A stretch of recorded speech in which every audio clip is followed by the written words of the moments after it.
إيراب عين مايا تمتنافق كموخ عن السيواملا تنافقك الله تنافقك الله نايلو معنتي كنستنتنو زلنا ناب أبوي كخيد زبل أبز قدمكم زليو ناب أبوي كخيد ناب أبوي أبو نسخاتكم سي بتبوء غيركم أبا أبو إلكم تتصوعلو منفس قدوس منفس እግዚአብሔር دعا تقبلكم منبر نعم منفس بارنت كت أيتقبلكم من إبلنا أبرمي معرف شمونته أبا أبو إلكم تتصوعلو أبوي ناب أبوي كخيد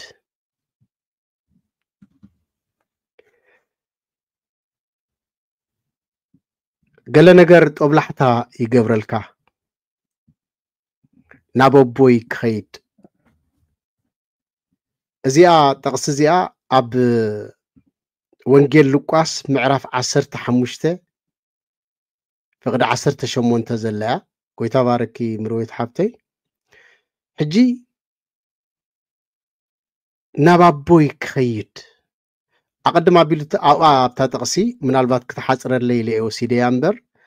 تنسيئد نابابوي كخيد مو إيزبل تنسيئد نابابوي كخيد مو أبو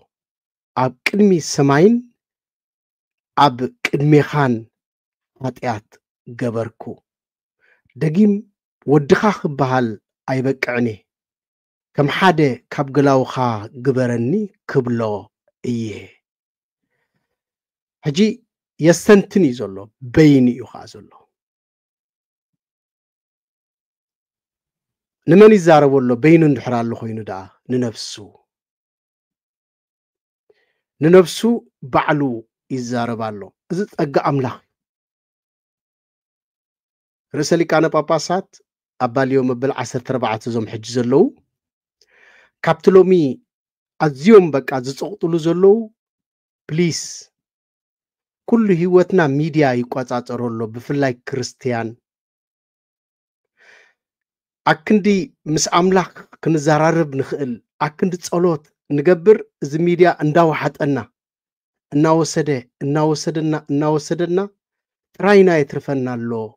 يبلو له كل جزيهم عمل أختهم زولو غازيا كل جزيه هي قارصو ميديا راينا يترفنا له نابلو محص انتهم يغربو ازو ولود زي ابوي بل سلازلو ولود انديو بولوتيو ابوي انتيلس ولودي مالتي ازو ولود زي بيني يوززارب زلو منفس أملاح كبزحلكا خلو أجا أملاح كبزحلكا خلو مجمريا بين خائخات تزارب بين خاسي مس نفسها تزارب حجي أستوعلون دوالا عند حردا جزاخ جزيئلو حدا وي جزاخ سرحيلو وي زخونه نجر ود سب مالتي كوفيلو معاسي جمر معاسي ودو كندي كيطفولو كندي كلوو كله تطبات يبيو زي جمر قويتنا مرحنان كريستو يسوس كريستوس زي اتقيسوالو منيو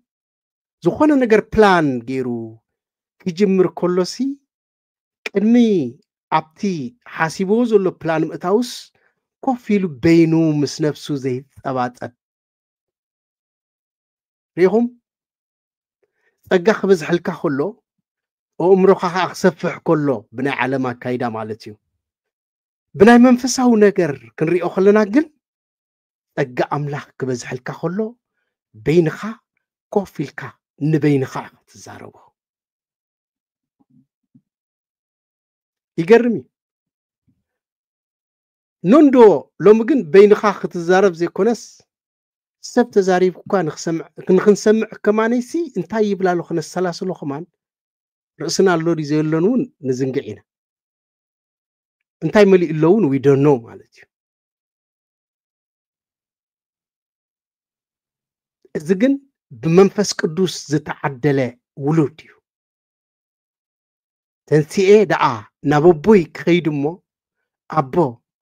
ኣብ ቅድሚ ሰማይን ኣብ ቅድሚኻን ሓጢኣት ገበርኩ ደጊም ወድኻ ክበሃል ኣይበቅዕን እየ ከም ሓደ ካብ ጎላውኻ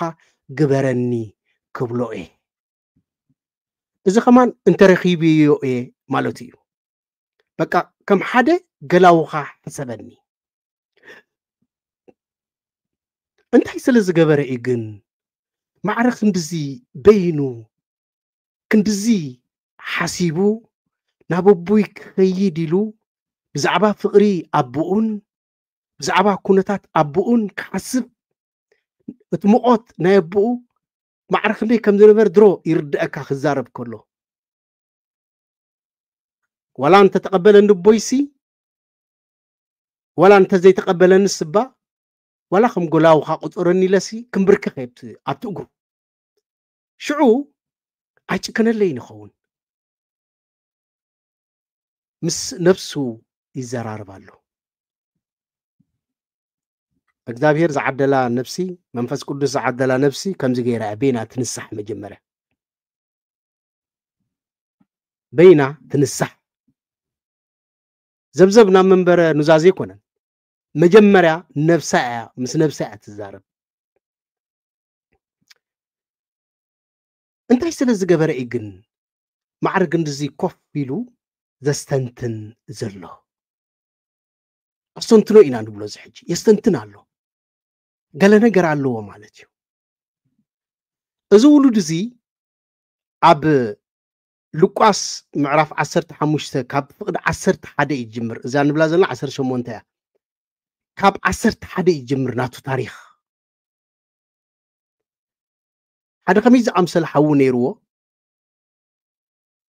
ኣቦ ዲግ ዝበለ ሃብታም እዩ ሓዊ ከዓ ኣለዎ ምስኡ እቲ ሃብቲ ከዓ ናቶም እዩ ኣቦኦም ከዓ ብዛዕባ ሂወቱስ ዘይሓስብ ትቦኦም ብዛዕባ ምንዳእ ብዛዕባ ደቁ ጥራሕ ሃብቲ እክበሎም ደቀይ ትሕቲ ሰብ ከይኮኑ ኢሉ ላዕሊ ላዕሊ ከብፅሖም ዘለዎ ይፅዕር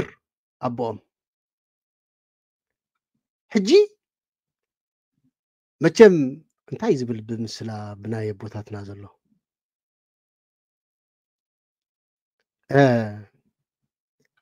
እቲ ፅጋብሲ ሰርኒቕዎ በቃ ኣቦ ይፅዕረሉ ዘሎ ደኽመሉ ኣሎ ይሰርሐሉ ኣሎ ኩሉ ነገር በቃ እንታይ ደልዩ በቃ ናፅነት ዝብል ሓደ ነገር ኣብ እምርኡ መፂዎ ፍሪ ክኸውን ደልዩ ምክንያቱ ነቦኡ ክሪኦ ከሎ ኩሉ ግዜ እንታይ እያ ትረኣዮ ነይራ ሪስፖንሲቢሊቲ ሓላፍነት ትስምዖ ነይራ ሕጂ ሓላፍነት ክስምዐካ እንድሕር ኮይኑ ገለ ስተጃት ክትሕልፍ ክትክእል ኣለካ ንኣብነት ኣነ ንስኻትኩም ንዞም ወፃኢ ዘለና ሕጂ ብዝበርትዐ ሓላፍነት ኢና ሓሊፍና ስድራና ካብ ንእሽቶና ከለና እቶም ጥሪት ዘለዋና ጥሪት ንወፍር ንሓልበን ሕለባ ተኮይነን ዝውልዳ እንተኮይነን ነውልደን ከምኡ ጌርካ ዕያውተን እንዳሓለኻ በበይነን እንዳፈለኻ ሕዛኣት እናሳረቅካ ሓላፍነት ኣለካ ሓላፍነትካ ስትዋፅእ ኣብቲ ገዛኻ ኣቦኻ ዝኾነ ነገር ክኸይድ ከሎ ክኸውን ከሎ ማሕረስ ትወፍር እንጨይቲ ትወፍር ኣብ ገዛ ትሰርሕ ንዓስኪ ዝወደይ ዝምፅእ ንዓስኪ ዝግበር ክትበሃል ከለኻ እምቢ የለን ሕራይልካ ትኸይድ እንተበሊዕኻ ትበልዕ እንተ ዘይበልዕኻ ከዓ ጾምካ ተሓድራ መስኪንካ እታ ዘላትካ ንእሽቶ ጾምና ኮይና ሓድርና ግን ከብዲ መምልእስ ኣላብኣ ከምዚ ናይ ዝዓዲ ኮነ በብ ዓይነቱ ሓንቲ ሽሮላ ኢድካ ወስወስ ኢልካ ትመናጥላ ማለት እዩ እዞም ብፍላይ ብዙሓት ቆልዑ ዘለዎም እቶም ሓደ ዘለዎም ሞኻ ድኽነት ዘለዎም ከዓ ከማ ወስ ክትብልን ክትውዳእን እታ መኣዲ ሓንቲ ሕጂ ናይ ገዛኻ እንታይነት ርኢኻዮ ስለ ተዓቢ ምስ ዓበኻ እንታይ ትኸውን መሲልኩም ዝያዳ በዓል ሓላፍነት ኮይንካ ኢኻ ትመጽእ ትኸውን ሕጂ ብዝወፃኢ ትሪኦም ኢኻ ብሓላፍነት ዝዓበየ ሰብን ብሓላፍነት ዘይዓበየ ሰብን ይፈላለዩ እዮም ሕጂ ብዚ ትንተና ኣይድልየንን ብዛዕባኦም ማለት እዩ ትሪእዎም ስለ ዘለኹም ግን እቲ ብሓላፍነት ዝዓበየ ሓዳሩ ገይሩ ናብርኡ ገይሩ ካልእ እቲ ብሓላፍነት ዘይዓበየ ቢራ ተቐሪቡሉ ኣሎ ቮድካ ተቐሪቡሉ ኣሎ ዊስኪ ተቐሪቡሉ ኣሎ በቃ በነፊት ይወሃብ ካብአን ከዓ ተንተድልዮ ይገዝእ ይሰቲ ይሰክር ናይ ይዕላል በቃ መዋእሉ ይዕልል ጥራሕ ዜና ሰምዕ እንታይ ተባህለ ይብል ክስቶም ምስ ክስቶ ዳ ከምዚ እንዲኦም ኮይኖም እዚኦም ዳ ሙሉእ መዓልቲ ናይ ከምዚ ሰብ ተዘይኮይኑ ሓላፍነት ዝበሃል ኣይስምዖን እዩ ገለ እሞ ከዓ ሕልፍ ዝበሎም ከም ገለ ኢሎም ስቱኽ ኢሉ ዝወለዱ ማለት እዩ ደቆም ክሪእዎም እውን ዘይደልዩ ኣለዉ ሓላፍነት ዘይተሰምዖ እዩ እዚ ውሉድ እዚ ኣቦኡ ኩሉ ነገሩ ገብረሉ ስለ ዘሎ እቲ ሓላፍነት ነቦኡ ክሪኦ ከሎ ሓላፍነት ይረኣዮ ሕጂ ሪስፖንሲቢሊቲ ንእሽቶ እንድሕር ኮንካ ከዓ ወይዳ ሽግር እንተለካ ኢኻ ዳ እቲ ሓላፍነት በዓልካ ክትዋፅእ ትደሊ እምበር ሃብቲ እንተሎ ኮይኑ እንታይ ኢኻ እሞ ዳ ተስፋ ከማን የብልካን ዛቱ እንታይ ክኸውን እየ ዝብል ተስፋሲ የብልካን ሃብቲ ኣሎ ኩሉ ነገር ኣለካ ኖ እምበኣር ናፅነት ደልዩ ሕጂ ነቦኡን ክሪኦ ይደልየን ኣቦኡ ክሰርሕ ላዕሊ ታሕትን ክብል ገለ ኩሉ ስለ ዘይደልዮ ናፅነት ደልዩ ሓደ ረፍቲ ኮፍ ምስ በላ ከዓ ነቦኡ ሃንደበት እዚ ዘይበሃል ኣቦኡ ክፀሮ ዘይክእል ኣብ ሕልሙን ኣብ ሓሳቡን ዘይነበረ ኣብ ኣቦኡ ዱብ የብለሉ ከምዛ ውሉድ ከም ቀደሙ ሕሲሲ እናበለ ቀርብ ኢሉ ብዛጥቑ ኣቦይ ንብረተይ ሃበኒ መቐለኒ ክኸይድ ደሊ ኣለኹ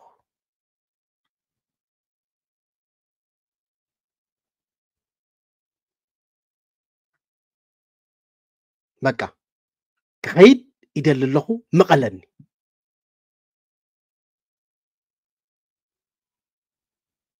መን እዩ እቲ ንእሽቶ እዩ ዝሕጂ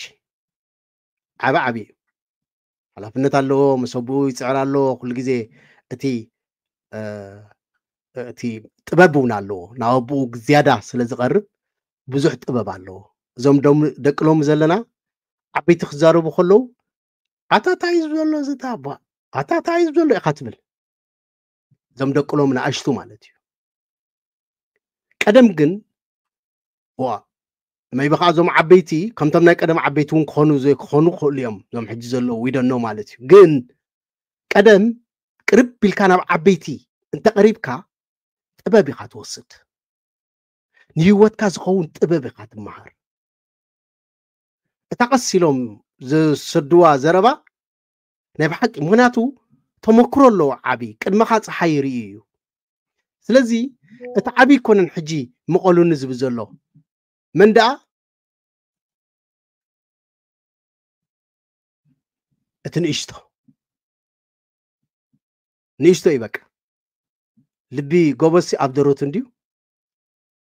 መቐለኒ ኢሉ ኣቦኡ ናፅነቱ ክልክሎ ይደልየን ዝገብሮ ዘሎ ወዱ ከዓ ፅቡቅ ከም ዘይኮነ ርእዩ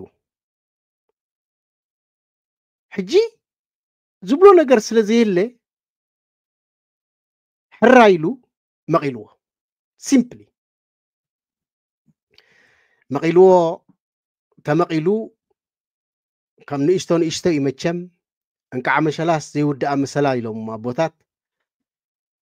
ተሓጒሱ ሎሚ በቃ ዘመነይ ዝረኣኹ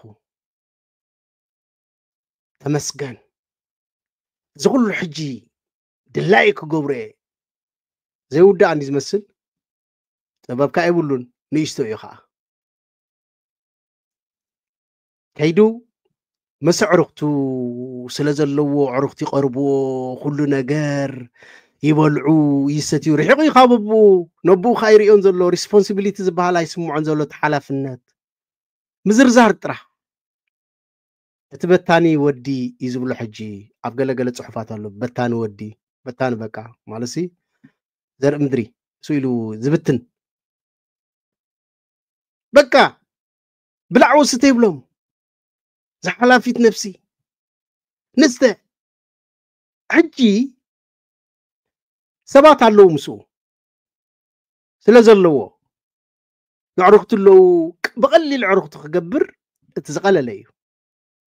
كل نجر كاس سلازلو مالتي هذا ما علتجن كلن يودع معلتن كستاين كي تبصب كايز متص لك معلتي تودين تنزو سدن بمولهم توم كلوز قربوز نبرو مسانه كرحو جميرهم بينو تريفو حجي مخرو امتبلخا مكرا يمكرو يبلو ابوታት مكرا كمخرو يجمر حجي ابقدمو بو خلو ابتمو غزو خلو نبو النرأي حلفنت ابو نحو النرأي حلفنت نحو فابتز اكب زلو تزلوم كبر موغوس سب صقا امنو ولا حلف كل ببو غيرو من زصوع ود قسطو لو قالو اندو سلازلو كوي اذا كله تريفو الله حسما خوينو انا تغرمني انا يزولو دزي تغرمني حلو حسما خوينو بتميت كبلو تلاقيبو بقى اززي يبحال مكرا كمخرو يجمر حجي امبار زقال زيا شعايو العلوه مقنياتو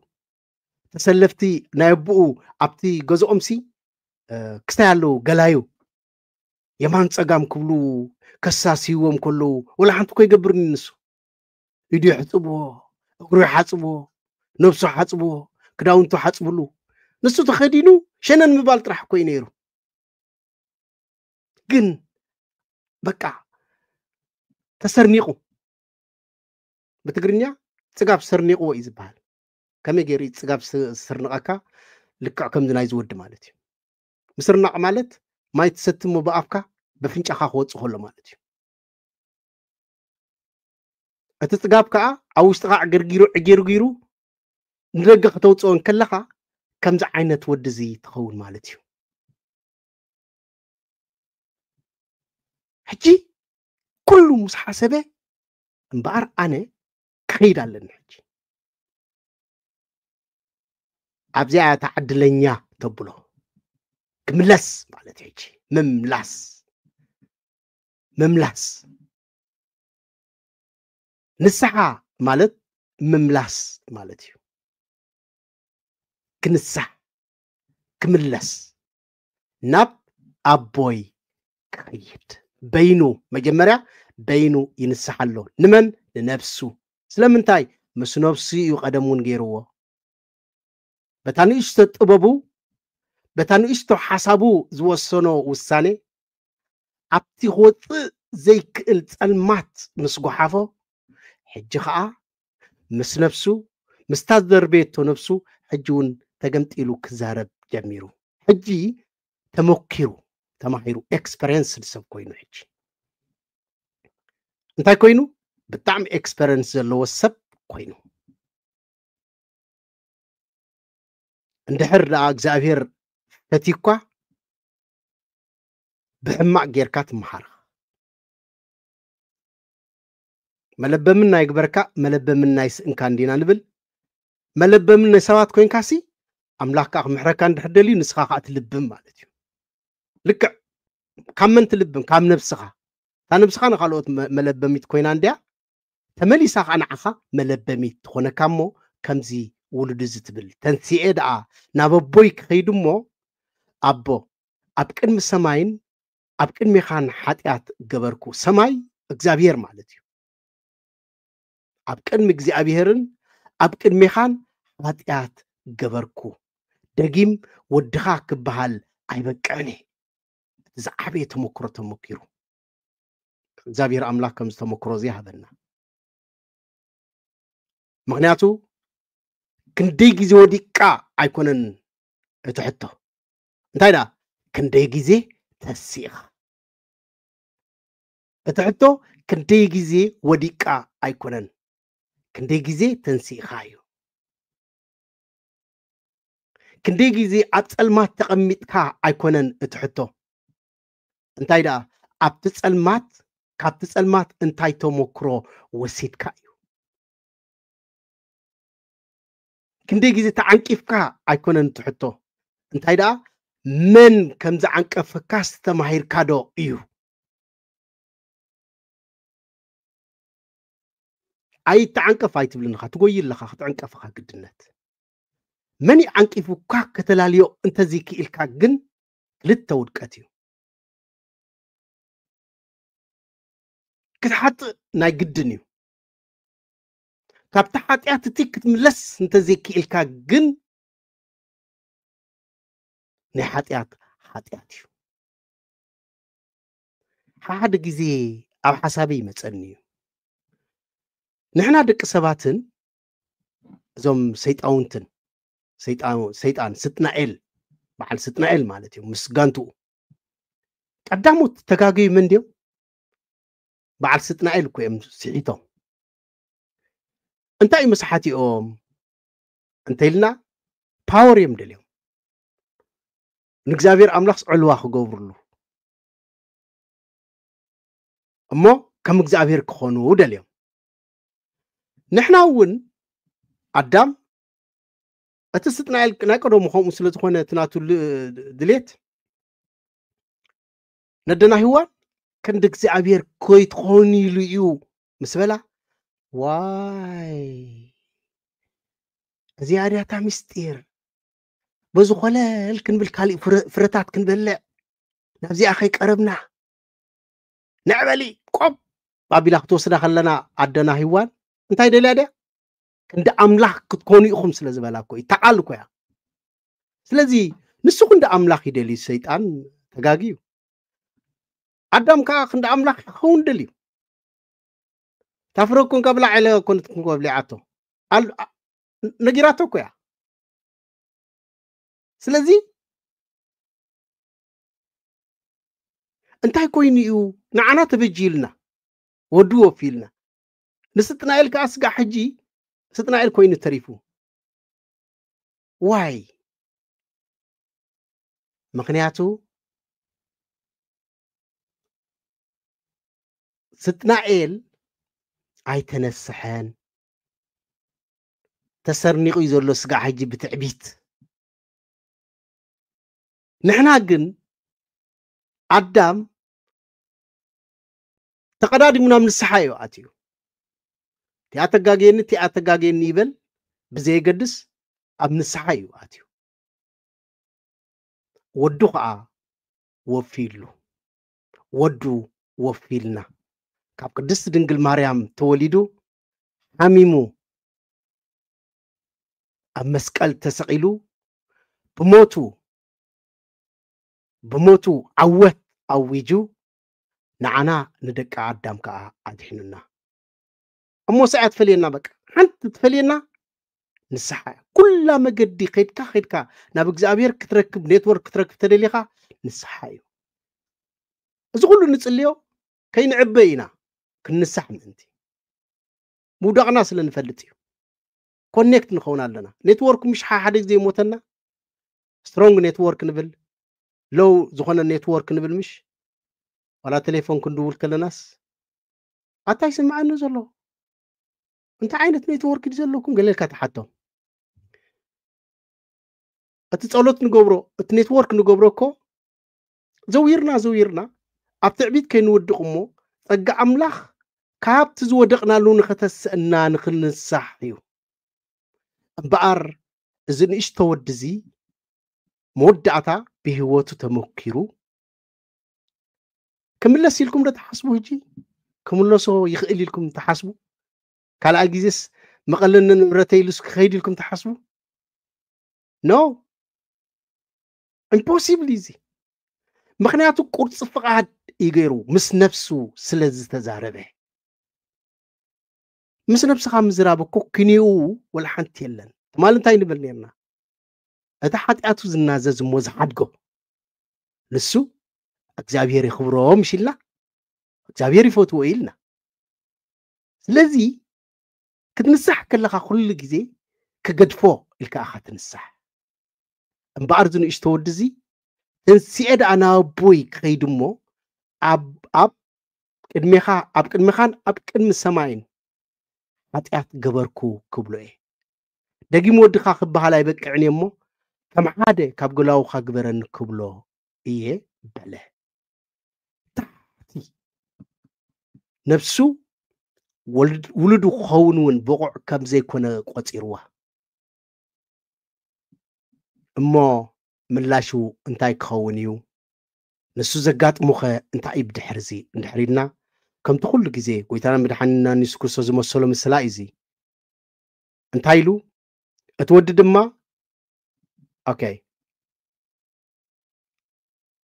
ከምታ ዝበላ ኣይቀየራ እንታ ቃል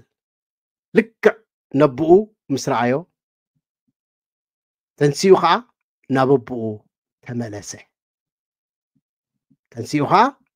ናብ ኣቦኡ ተመለሰ ታን ምምላስ ንብላ ዘላ ሕጂ ኣቦኡ ድማ ገናርሑ ከሎ ርኢዩ ረኣዩ እሞ ደንገጸሉ ጎዩ ከዓ ብክሳዱ ሓኒቑ ሰዓሞ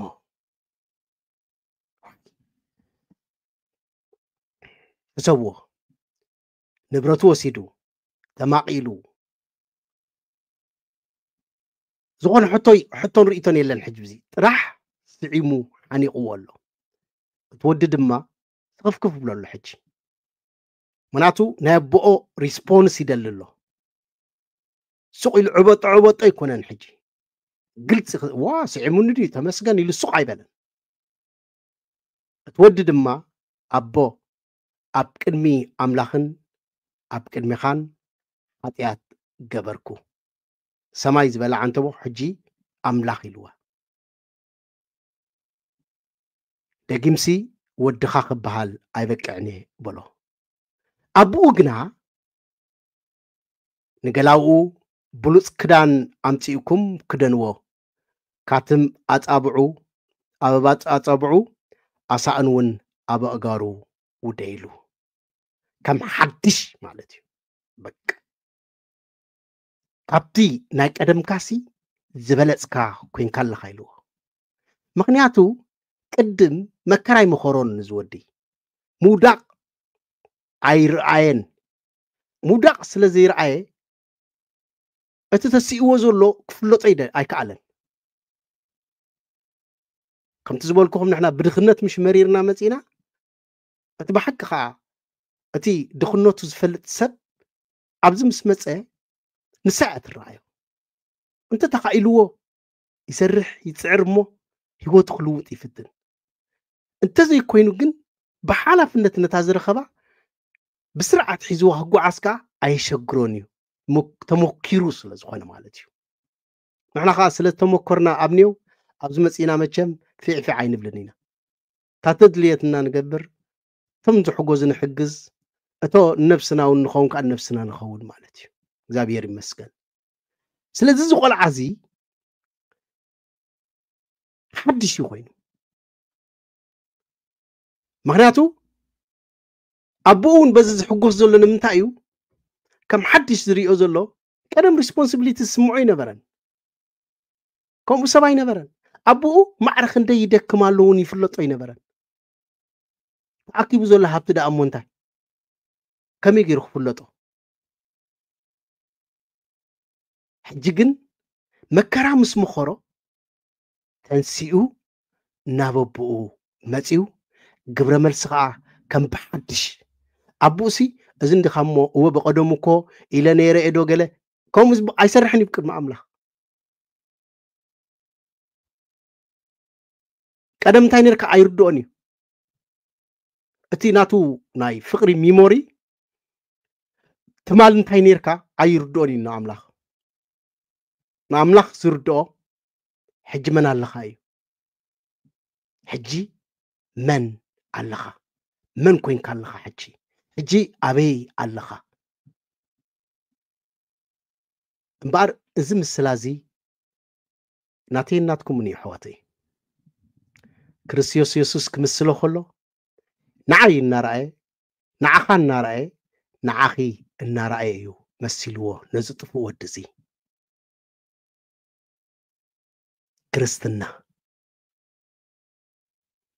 ክርስትና ሓደ ግዜ ሸለል እሞ ትብሎ በይናይ ደም ከም ዝመፀ ኣቦታትና ብክንደይ ሰማዕትነት ክሳብ ኣብዚ ፅኒሖምልና ከም ዘለው ምስክር ዝኾነካ መዓስ እዩ ምስ ወደቃ እዩ ፀጋ እግዚኣብሔር ሓደ ግዜ ድርቅ ምስ በልካ ይፍለጠካ እዚ ዝወዲ ቁሊሕ ኢሉ ዝሪኦ ዝነበረ ናብቶም ሓሰማታት ዝረኣኹሞ ነብስናን ስጋናን መንፈስናን ብእዚ ዘይበሃል ቀንጠመንጢ ክውረር ከሎ ስምዐና ስምዒት እዩ ገሊናስ ስንጥራሕ እንተርፍ ሆነስቲ ኢለ ይብለኩም ዘለኹ ክርስትና ዝበሃል ዘየለ ኣብ ውሽጥና እቲ ቃልቃል ዝብል ኣው መንፈስ ቅዱስ ንሃዋርያት ብትብዓታ ተስኡ ክምስክሩ ዝገበሮም ከምኡ ጥራሕ ዘይኮነሲ ንሕናስ ዋላ ክንፅሊ ሕሰብዎ እሞ ብትብዓት ተሲኦም ክፅልዩ ከለዉ ሃዋርያት መንፈስ ቅዱስ ምስ ወረዶም ቀሊል ኣይነበረን ሂወቶም እዮም ዝውፉ ነይሮም በዓል ቅዱስ እስጢፋኖስ ሰማዕቲ በቃ ናይ ቀረባ ናይ ትሽዑ መሰኻኽር እዮም ንዓና ኣብነት እዮም ከምኦም ሞ ይትረፍ ሓደ ግዜ ወላ ነታ ክንፅሊ ጸሎት እኮ እዩ ታንጎ ይብለኩም ኣለኹ ጸሎት ሒዝካ መጽሓፍ ሒዝካ መጽሓፍ ቅዱስ እንዳንበብካ ተንበርኪካ መቁጠርያ ክትገብር ገለ ድሓን ከምኡ ኢኮን ክንዝብል ዘለኹ ኣይተካብዶ ድሓን እታ ንጉሆሲ ትስኢልካ ኮፍ ትብል ኣብታ ዓረት በቃ ኮፍ ኢልካ ብስመ አብ ብስመ ወልድ መንፈስ ቅዱስ አሐዱ አምላክ አሜን እግዚአብሔር አቦይ ብሩኽለይ ትሕቲርካኒ ተመስገን ብርሃን መዓልቲ ርኢኻኒ ተመስገን ተኒፈን ዘለዋ መዓልተይካ ባርከን ኣቦና ኣብ ሰማይ ትነብር ስምካ ይቀደስ ኢልካ ትውዳእ ሰላም ንዓኺ ትብል ስብሃት ለኣብ ትብል ሸቓቃ ትኸይድ ሽዑ ገጽካ ትሕፀብ ብራሽካ ትገብር ቁርስኻ በሊዕኻ ንስራሕካ ትኸይድ ፕሊዝ ቻሌንጅ እስኪ ቻሌንጅ ሓተኩም ይሓንቲ እዚኣ ንጎሆ ቅድሚ ትሳእኹም እዚኣ ግበርዋ እቶም ትገብርዋ ኣለኹም ብምንም ተኣምር ንብዙሓት ከም ዝኸብዶም እዚ ይፈልጥ እየ ተቐዳዲሞም ከይተረድኦም ሞባይሎም እዮም ዘልዕልዋ ሰዓት ክርዩ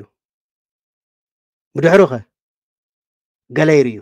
ብድሕሪኸ ገለ ይርዩ ሪድ ተበሎ ሰዓት ይኸይድ ጠምጠምጠምጠም ገጾም ክሕፀቡ ገለታት ሰዓት ኣኺሉ እንድዩ ተወዲያ ፕሊዝ ብድድ ኢልካ ክብሪ ንእግዚኣብሔር ትቦ ናይ ሓንቲ ደቂቕ ዋላ ተወዲኡ ኣሎ እምበኣር እዚ ውሉድ እዚ ኩሉ ሪኡ ኩሉ ጥዒሙ ረፍ ብስበለ እቲ ዝበለፀ ግን እቲ ዝነበሮ ምዃኑ ኣስተውዒሉ ናብታ ዝነበረካ ተመሊሱ ማለት እዩ ንዓይ ንዓኸትኩም እውን እዚ ዝብለና ዘሎ እግዚኣብሔር ሎሚ ክንምለስ ክንሳሕ እግዚአብሔር ይመስገን እዚ ክንገብሮ ዝቐነና ኣስተንትኖ ኣነ ብሓቂ ነግረኩም ዘለኹ እግዚአብሔር ምስክረይ 31 መዓልቲ ኢና ኣስተንትኖ ጌርና ሓንቲ መዓልቲ ብዘይ ኣስተንትኖ ይሓለፍና ንዛዚ ኣብ ዝሓለፈ ዓርቢ ነይሩ ዓርቢ ሎማዓንታ ዓርቢ እያ ዝሓለፈት ዓርቢ ኣብ ሂወተይ ከምዚ ናይ ተሓለፈ ዓርቢ ንዛዚ ተናዚዘ ይፈልጥኒ ትናዘዝ እንደኻ እቲ ንዛዜ ግን ዲግርናት ኣለዎ ትስምዐካ ኣሎ ከይተሰምዐካ ኣሎ ብዙሕ ነገራት ኣለዎ ማለት እዩ ብሓፂሩ ከም ናይ ዝሓለፈት ዓርቢ ኢለ ንዛዜ ግን ኣይተናዘዝኩም ከመይ እዩ ነይሩ ንዛዜ ከመይ ጌርካ ትናዘዝ ዝብል ቶም ትፈልጡ ኢኹም ቶም ዝርድአኩም እዩ ኣብቲ ልብኹም ልብን ተተወሰኸኩም ከዓ ኣይፀልእዎንኹም ኑዛዜ ምምላስ ማለት እንዲ ሓቂ ትምህርቲ ይኮንኩን ሕጂ ክምህረኩም ደለየ ከምኡ ገይርኩም ከይትወስዶ ሂወተይ እየ ክነግረኩም ነቶም ጠቕመኩም ክጠቕመኩም እዩ ነቶም ኦረዲ ትፈልጥዎ ከምኡ ዝኾንኩም ሰባት ከዓ መሊሱ መራጎዲ ኮነኩም ብፃይኩም ከም ዘለኹ ከዓ ትፈልጡ ከመይ እዩ ኑዛዜ መጀመርያ ኣነ ካብ ዝረኣኽዎ ካብ እምሮኻ ለላቂሙ እዩ ዝወስዳ ሰይጣን ከይትናዘዛ ምእንቲ ለላቂሙ ሕጂ ክናዘዝ ኢልካ ምስ ተቐረብካ ትናዘዞ ጠፍአካ ትናዘዞ ምስ ጠፍአካ ናይ ቀደም እሞ ከዓ ዝተናዘዝካ ኣሎ ሓጢኣት ዳግም ትናዘዝ እዚ እንታይ ማለት መሲልኩም መምለስ እግሪ ዝበሃል ምሻሎ መምለስ እግሪ ኣብቲ መንበር ኑዛዜ ስለ ዝበፅሓካሲ መምለስ እግሪ ገለ ኢኻ ትገብር ዘለካ ትናዘዝ ኣይኮንካን ዘለካ እግዚአብሔር እኮ እዩ ናብ ኣቦይ ክኸይድ ተመሊሰ በይኑ እዩ ዝዛርብ ዘሎ ሕጂ እንታይ ርኢ ሕጂ መጀመርያ በይንኻ ንዓ መንፈስ ቅዱስ ኢልካ ንመንፈስ ቅዱስ ኢኻ ክትዕድሞ ዘለካ እዚ ከዓ ከመይ መሲልኩም ወይ ቃል ኣምላኽ መሰንበብካ ወይ ትምህርቲ ምስ ሰማዕኻ ብሩኻት ኣቦታት ክኾኑ ይኽእሉ ኣሕዋት ክኾኑ ይኽእሉ ስብከት ክኸውን ይኽእል ካሊእ ክኸውን ይኽእል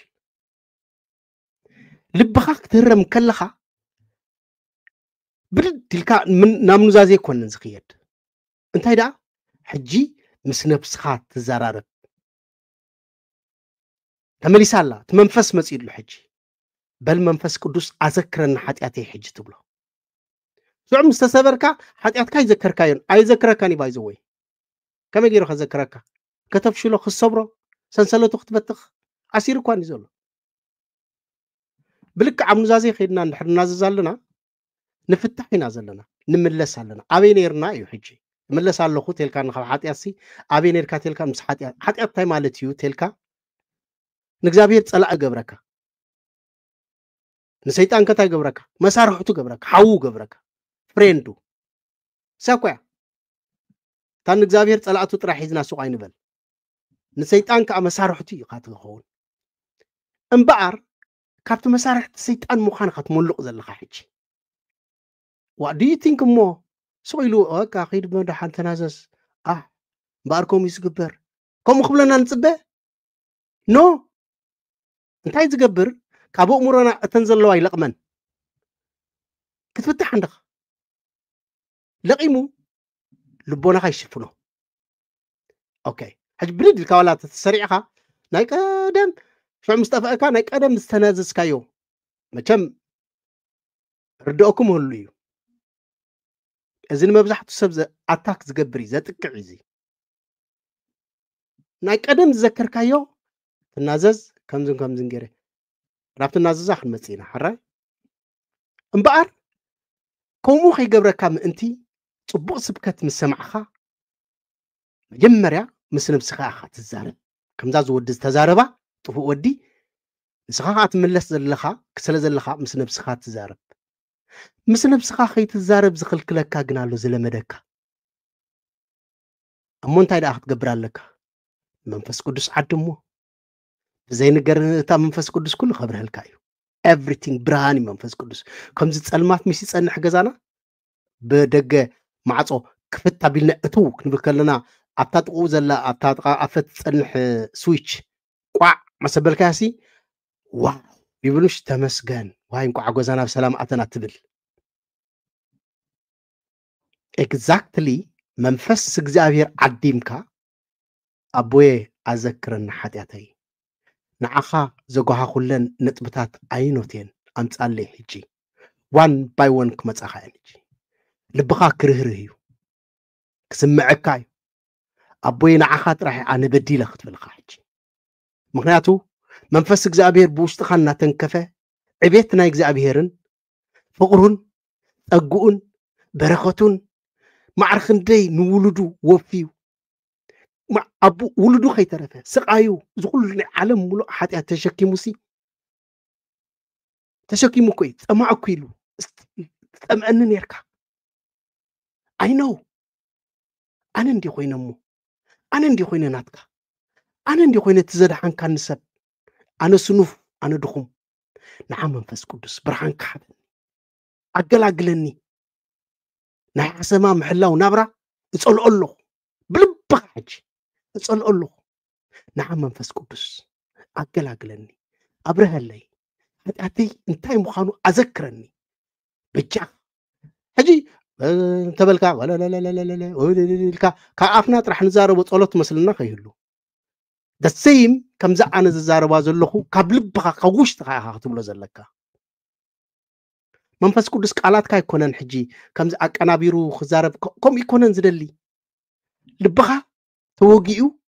مزدخمكا دخيمي زلخو حجي برهانكا جن دل اللخو بجاه منفس قدس لك بتانات قانقا غيركي مو حلال ايدلي كالي ايدلي اتقابل بخزمت زلو ناي فقري تنفاس نسي زغدسو منفس قدس እግዚአብሔር ይመስገን ناي فقري تنفاس نسي حدا بحدا زقبلن حدا بحدا እንዳተቀበለ ንሱ ቃና ብልብኽና መፀ ናብ ልብኻና መፀ የራህርህካ የዘክረካ እዚ ይበልጥ ኃጢአት ካብለካ ሕጂ ንብዓት ንኽነኽ አጥፊ ትብል ስጋ ሕጂ መንበሩ ንዛዚ አይከድካን ዘለኻ ይተቀልቀልካን ሱልካ ሓደ ግዜ ሲ ይፈርድ አይኮንኩን ዘለኹ ፈቲናኻ አይኮናን ምክንያቱ ክሰደና ስለ ዘይክእል ዘይደሊ እንታይ ገብረና ልኡማት ገይሩ ይሰደና ናፍቲ መንበር ንዛዚ ድሕራኡስ ከም ሽኮር ክንቅበል ንተሰሪዕና ዘለና ወይ ባኒ ተሰሪዕና ዘለና ከምኒ ዓድና ከምኡ ኮይኑ ይስምዓካ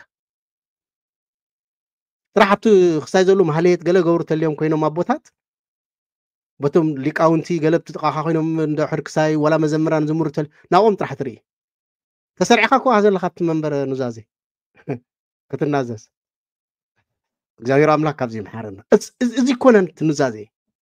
ቆም ይኮነ ኮይኑ ናይፈልጥ መጀመሪያ ምስ ነፍስኻ ኢኻ ትውድእ ምስ ወዳእኻ ኣይትፈርሕንኻ መንበር ንዛዚ ኣይፍርሕካን ይሽዑ ምክንያቱ ሰንሰለትካ ሕጂ ተቐባልነት ክረክብ በተወኪል ዝተዋሃበካ ምክንያቱ እግዚአብሔር አቦ በቶም ካህናት ክትፍታሕን ክትእሰርን ፈቃዱ ኮይኑ እዚ ቃል አምላኽና እዩ እዚ ተምፅኡ እዚ ተበሉ ሕጂ ካልእ ሓሸውየ ይኮነን ኡፍ በለሎም ኃጢአቶም ዝሓደክሙሎም ክሕደገሎም እዩ ኃጢአቶም ዘይሓደክሙሎም ከዓ ኣይሕደገሎምን እዩ ቃል አምላኽ እዩ የማን የላ ፀጋም የላ እምበኣር ምስ ነብስኻ ተዘራሪብካ ሕጂ ኩሉ ነገርካ ኃጢአትካ ድዩ ካሊእኻ ኩሉ ነገር በቃ በል ጎይታይ ብሓይልኻ በትናትካ ሓይሊ ክምለስ ደልልኹ ሕጂ ናብዚ ከዓ ከም ትፋእ ከልቢ ገይረ ይሪኦ ኣለኹ ልክዕ ከም ትፋእ ከልቢ እግዚአብሔር አቦዬ ንስኻ ትሕሸኒ ብፀጋኻ ናባኻ ክመፅእ ኢሊ ከም ትህበኒ ኣሚነ كم تحاوري باولوس بولو بتحيل زهبن كله اخولئ الكا إخا حجي نام نزازي نام مبرة نزازي تخيد أمون تايت بلا أخيد كاخي حجي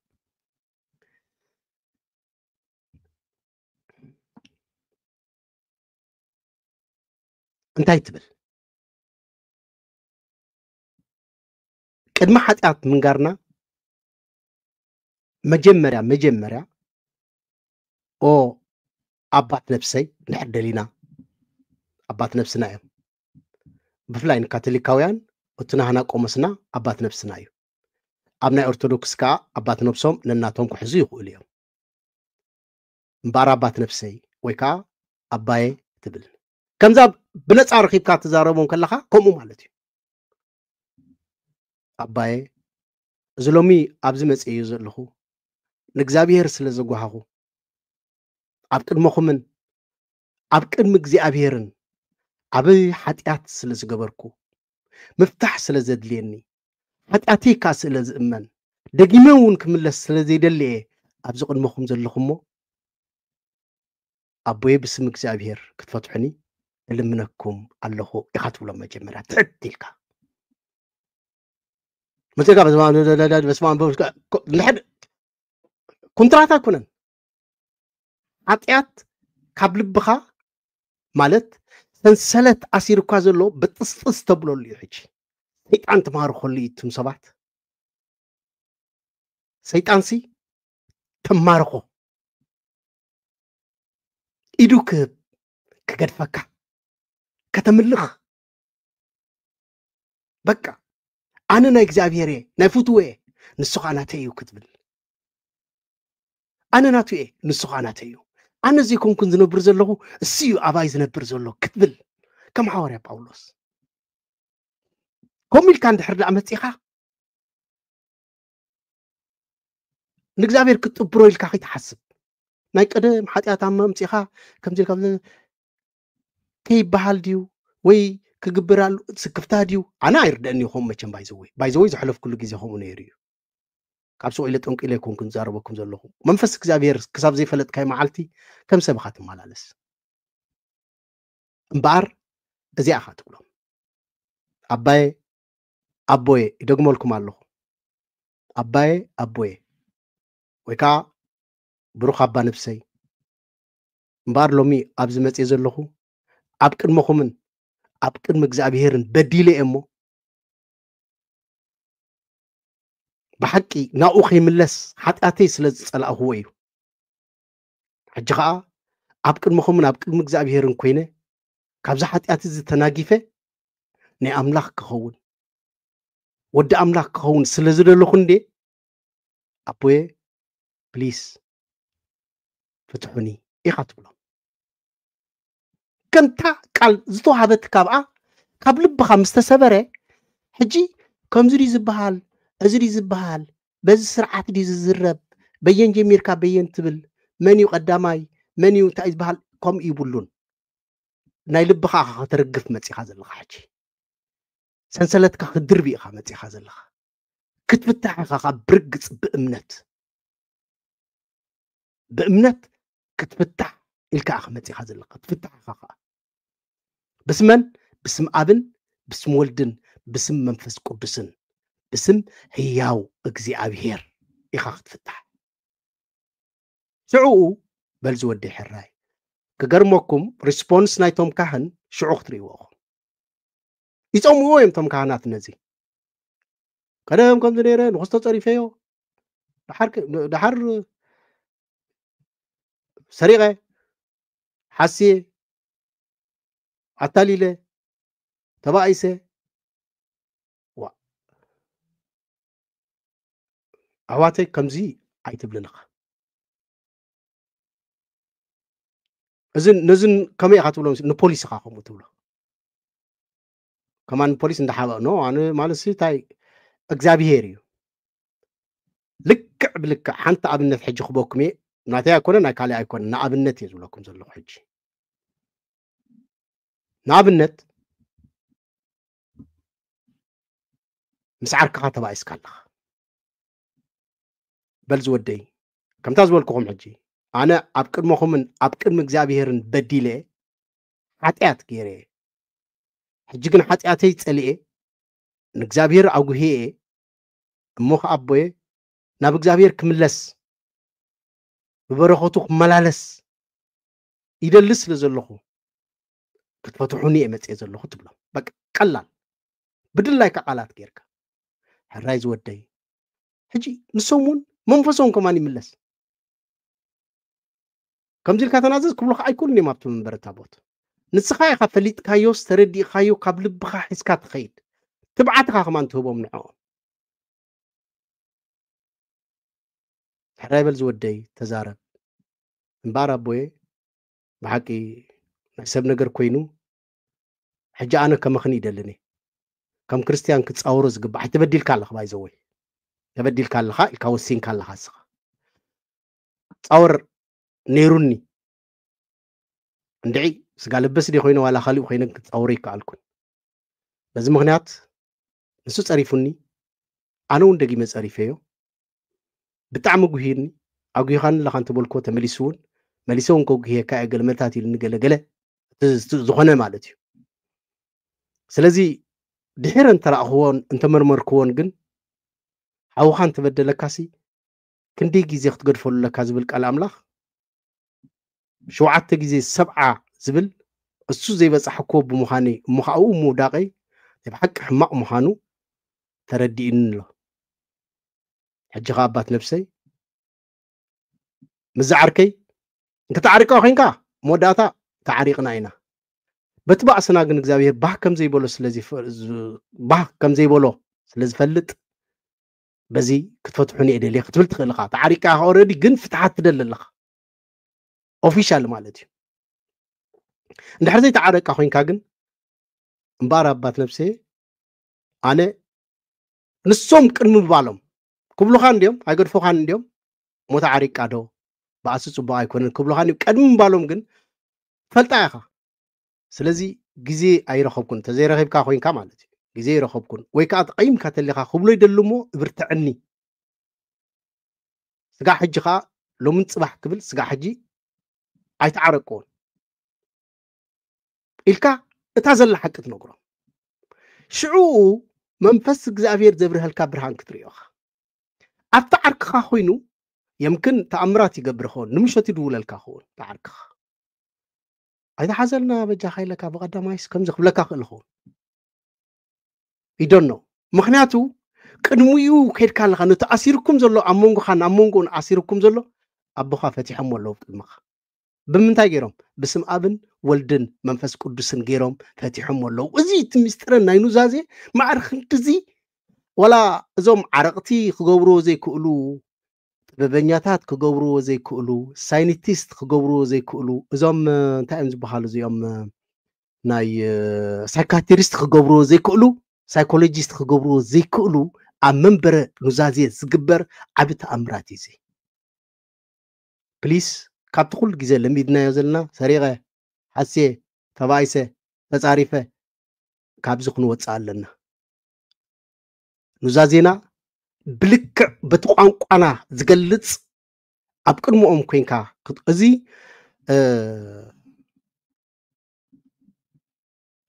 إذا حكيت نقرأكم زلوا كهنات بين غيرهم يوم كزاربو زغلو نزهزبي بين غيرهم يوم كردو زغلو أبقى قلب بوتاتات سمعهم كل خات سبكتهم يسمعك يردك أي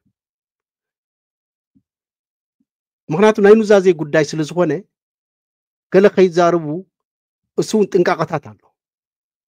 نسو ترح كأزي كونه تنك أفيقات حبرة سمنا حجي كتقرمو إلكا زقبر كاي نقراتون أبقى قليو معن كفون كهون خيلي انت خونا قن أزي تحكي السريقة تبعيسة تعريفة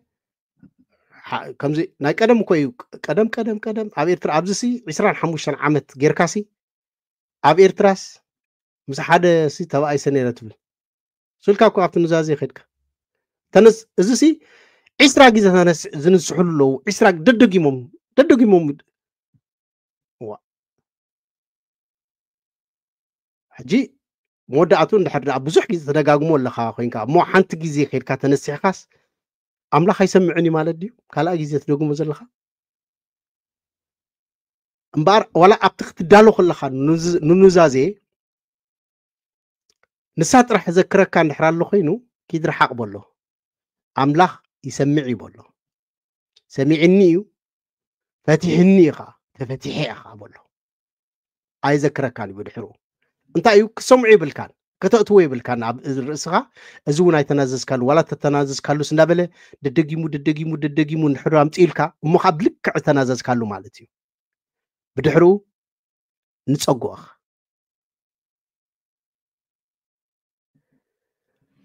حتيات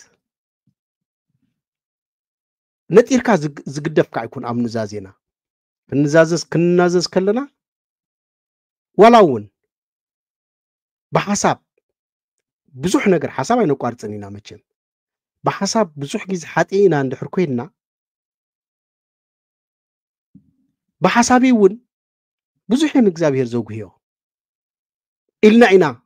ከነምጾ ዘለና ዘይቋርጽ ሓሳብ ንኣብነት ናይ ዝሙት ሓሳብ ኣብ እምሮ ይመጽእ ሓደ ግዜ ፍርቂ ሰዓት 20 ሰዓት ፍርቂ ሰዓት 2 ሰዓት 3 ሰዓት የሳቅየኒ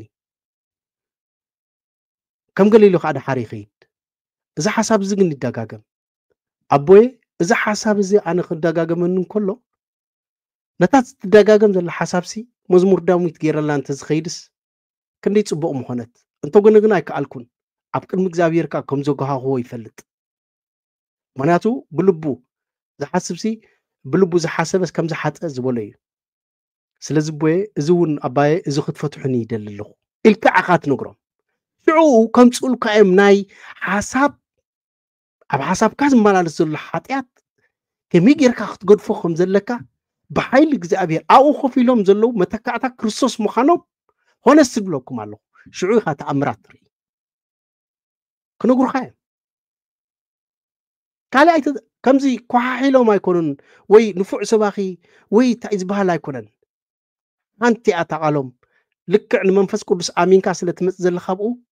ብዝተኻኣሎ መገዲ መንፈስ ቅዱስ ኣብ ልብኻ ከም ትስምዓካ ክገብረካ እዩ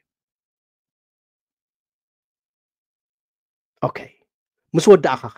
ሕጂ ተዛሪብካ ኣለኻ ሕጂ ክትገልፆ ከለካ ከምዚ ጌርካ ዲፕሊ ምስ ዓርክኻ ኮፍ ኢልካ ከለካ ኣስተውዕሉኖ ንዓርክና ندولو لحقي نعاس كن قالتها نبلو يمت كمان ساق أنابيرنا إنا نعللو أنت نقرأنا أنه تكوين مو بدحرو أنت تهاو غندو مو نوحي خايكم لك صنا حيت تهاو تاي مسيلوك بزو خاوت أنت تاخا نقرأنا نعرك خاخ ماني كم زجيركا قاحلكا نايلبخا هتزارو زل خاينو نقزابير سريقه حسي تبعي سقطلو خلخا انت مالتش أملاخو كوي سماين مدرز فترو كوي بقدم خازلو فتاريخا كوي مس فتاريخا خازارو زل اورود فولتو كوي نتز فولتو انت خاتقولو زلخا واي تقولو لخا سلامنتاي مخنياتو زقاله سكالو فتيخا يكون كان نوف انا املاخ سماين مدرنا كم زفترسي يزنقي عزبلنا سباي كلن يبزي انتاي جن سيطان كل نجاري تنسيحه تفتيحه أبكرمي أملاخ دوكبل أقلقالك زابير كم تفتحت بيتي كوينه أبكرمي زابير كقرب فتاوي كونان فتسيمي فوتوني أنت تخيلوا لس كم زبل حلوس هنا تي أمنت ناسي حلوس أمنت كم نحل في قبرنا يا حوا وصلنا حجي زغلو ديبلي زرديرنا مسودانا إذا خي يوصل كنبل يبلنا مسرع معات هالو ريقا بدحري كوغلا كنبل يبلنا صفوف ترى بترى زحلو تدالينا لو إنا خمت زلنا ترى بتارو مغنات أوريد مسنفسنا تزاراري بنا زودانا يوصل زخوله شعو موداتا مسوداها أباي سقاب زذكركو زي انت خونا جن زي زكركو حاتياتك زي بحالالو اتلتي ود سبي املاك افولطوي اتن زكركو جن ابقن ما هم ابقن ما املاخن زي اني نيرنمو فتحني تبلو سغبركاين زي غبركايون فتحكالو خندابولو سوم زرزيروم كطعمات شعوت نسوم زاربو زولو ملس زبخا يرئيك ايبك يسمعك فوسي خونك يفلتك زودي كم زخون كل زي زخا خون كل زي زخا خم زخون كل زي ابز وان ولا تدم صومسي اندعت خستا حليفو دي زمص زلو اي دونو مالتيو فولي نجر ابت اذن خاسي اذن خا ابا مقرت يسمعي مقرت الله صوصو زبلون مقر زسمعون اذن خاس الله اب افكا طرح يكون مقرتكو اتزاربو نسوم اتناي فتحت راح يكونن اتزهبو مخرسي ناي منفس املاخ مخانو ابزز نخايس معك دس يبلك كاون تعالونا يمصكاني ودي الله فتحك له مسولو خا خاتخين كيل كمان يمصكاني እግዚአብሔር ይመስገን እዚዩ እተሐቀኛ ንስሐ ዝባሃል أحواتي እታ ዝነዓሸት በዛ ሓንቲ ክሳይ ዘይብላ ተመክሮ ኣነ ዝነግረኩም ዘለኹ ብዙሓት ሰብ ጥበብ መንፈስ ቅዱስ ዘብርህልኩም ኣሕዋት ኣለኹም ንኸይተውፅዎ ግን ዝኽልክለኩም እንድሕር ኣሎ ኮይኑ ንሰይጣን ትሕፍርሉ ግዜ ንሰይጣን ትሕፍርሉ ዘመን ሕጂ ክኸውን ኣለዎ ጽባሕ ኣይኮነን ድሕር ጽባሕ ኣይኮነን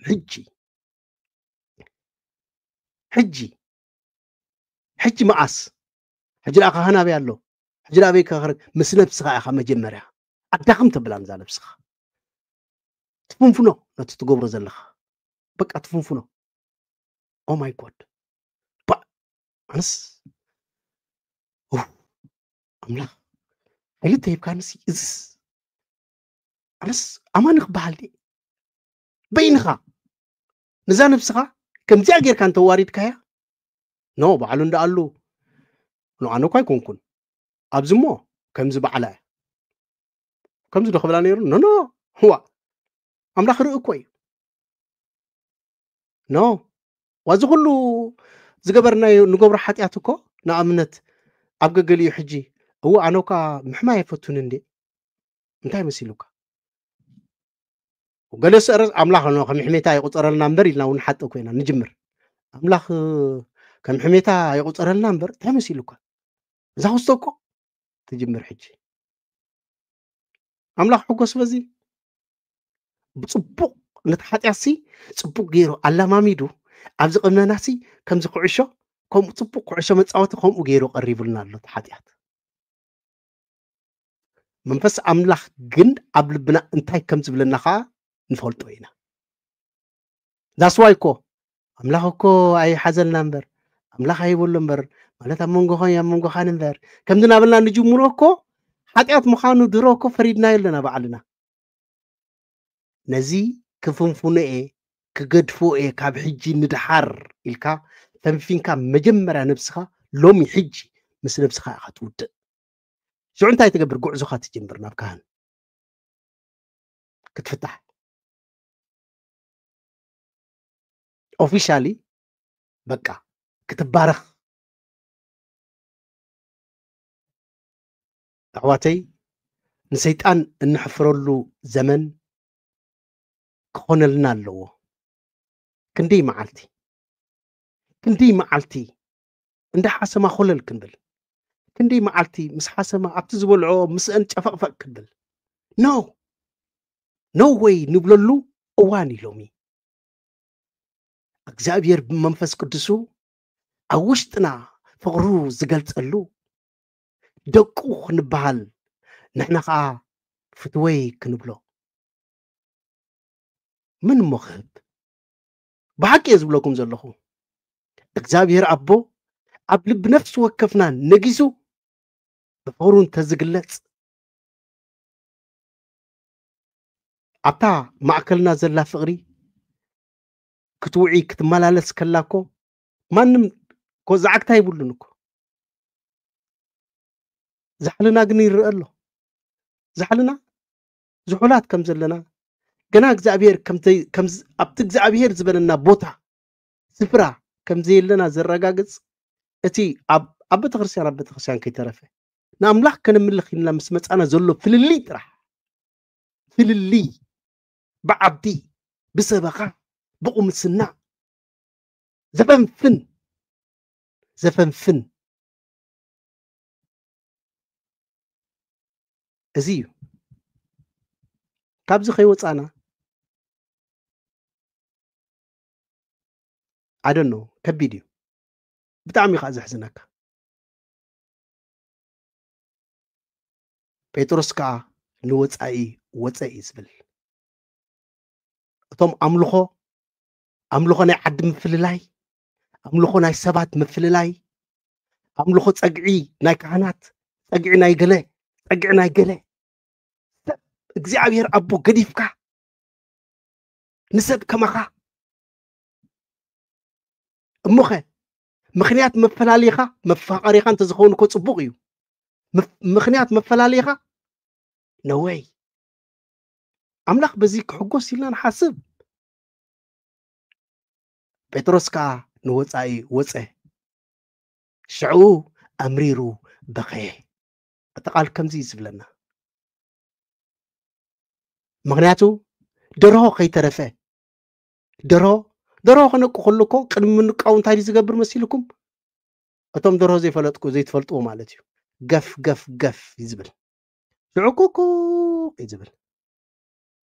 رسحاتي زراقف مجمرة رسحاتو يراقف شعو ينقو يسبخ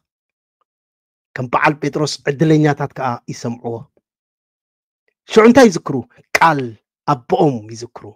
قال يسوس يذكروا شو انت يقبروا كابتم أب قدمهم كوينهم نسخا خمزين يركا سخا بزين يركا أزوج يركا تشاو نسخا ناي سبخا إخا نسخا نخمزي إخا أنا ناي بخمزي أنا بخمزي نبخصو خمزي بلومزي فليوه نتصلوه كمان كابهم توت دقة توت تايكا عبسول كاي مسوم صباح مسخا يلون أب قدم أملاخ مسكربكا بينخا أخاف تفرد نسخان أملاخ كان من يخمل السلكا شعو قح تبلكا سماي قح تبلكا مدري أخذ كونك نعبامو زعل مخاكو سمانه كاون لعلي اللانكو كاون لعلي انت غير كوالا أمورخاك زنبلي كم سبا يكون كان سقابزا زلا سمانه عد مخاقن نمنتاي خابزهم فلاليتي أما أخولهم زلخا نمنتاي زوم تربحتي ني أملاخ تقم زي كون استقمهم ترح زريو ني أملاخ موغاسو زي كون زريسي انتاي دا موغاسو نفسهم زفتو واي أي عارفو الكان ينصبح بفتصوم بيتروس كا كابو وصع شعو أمريرو بخيه قويتاي بدي لكاي سلسة جدي ملوء مالتيو ناي ملوء هيوت سلسة قبل كله سلسة ملآتيو زي قارص فول ملوء بحانت سبكت ناي حدا درهوغن نبعاتو رقيفو قويتا خا تقبيل له تفكرني دخا إلوه تفكرني دخا نو قد يفلك الله حدي قال كالله كم يكون እግዚአብሔር كله قدفو تفكرني دخا حج እግዚአብሔር አቦ نبي حقي حقኛ مملاس سبات بزبلو زي كونسي منفس እግዚአብሔር كابلبخا بزبلو مملاس سباس بزريو ناي سبات موغوس ناي سبات مرأي ويكا ودسا زي كونسي تايدا اتي منفس እግዚአብሔር اوشتخا خوينو بحشختو زتزاربو نسخا نزم منفس እግዚአብሔር زي كيتعبر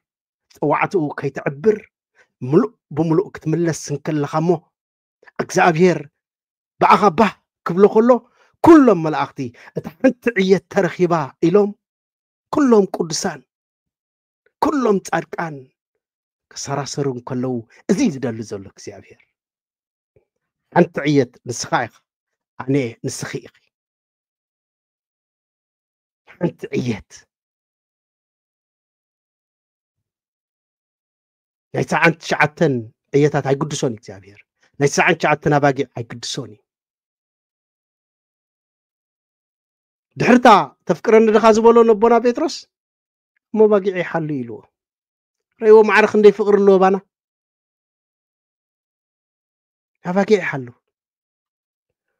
ناي نبعاتكا ناي بخياتكا ناي كالخا اوكي كيدي بقى حليفسو حجيكن تفكرن دخا بعد صوعتا زين سمعلو نا أملاخ نملسلو እግዚአብሔር አቦ ጸጋ يبزحلنا امبار ازي قعزو ناي 31 معلت زغبرنايو بحيل እግዚአብሔር حليفنايو أملاخ كا بحقي ጸሎትና يسمعلنا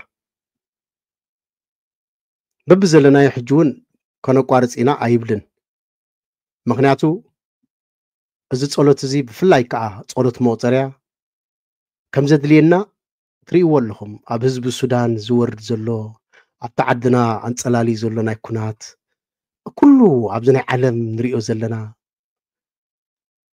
ኣንጸላሊ ዘሎ ኩሉ ንሪኦ ኣለና እግዚኣብሔር ምሸትና ከጸብቆ ጽባሕና ከጸብቆ በብዘለናዮ ክንጽሊ ሓደራ ብለኩም ኣሕዋተይ እዚኦም መቁፀርያ ጌርኩም ደይትፈልጡ ኣሕዋት ተሊኹም